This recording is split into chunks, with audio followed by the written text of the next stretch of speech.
member juga Shalom Preslo di Belaya pelipur kenal kanika pur di kumba lai nila dep ban host ka senior North East Zonal Championship of na December de mentai la ya hamat pat sasang ka format kata kanika 3x3 challenge North East 3x3 challenge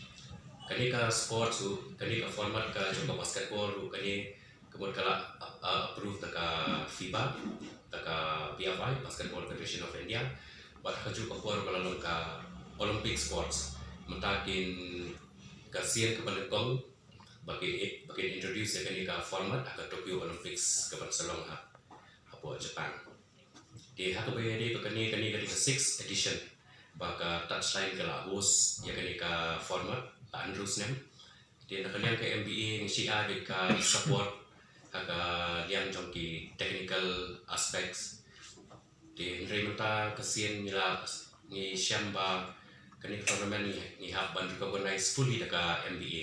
di kumba pilai ka touchline ke ka partner jong ka MBA di ni ai support ke ba pura ba ka juga puro nila yo daga approval daga BFI pa kani kan long ka BFI approve challenge. These are clubs actually, individual teams. They're not representing the state as such.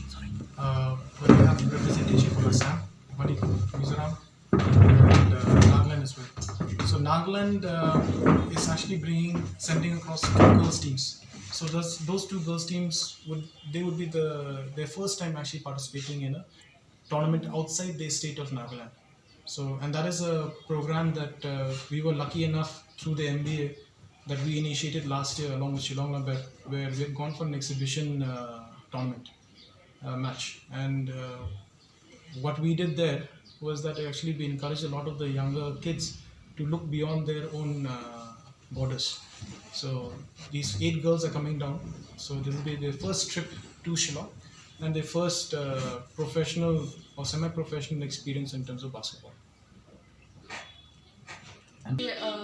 Bangin yo ban yelek kai kani galempung kamdehi ka baso ni hak ban late len baki tryouts ka baki conduct maki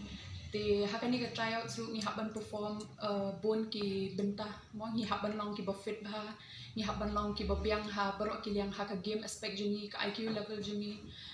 kumnongi communicate bat ki way pat ki para players but ki pet ki overall ni ki performance jeni but ka jinglong jeni hapok madan habang yelek kai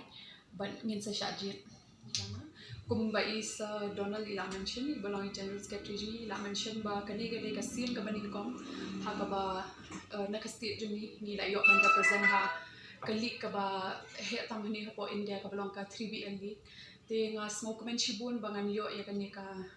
opportunity bangan represent ya ka whole state ha kani ka Lampung but ngayo ke experience ka babhatam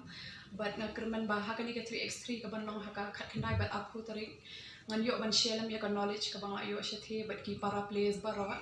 but ngakerman ru bangin ngin yele ting bangin ya poi like khambun ki players bangin le kai ha katikan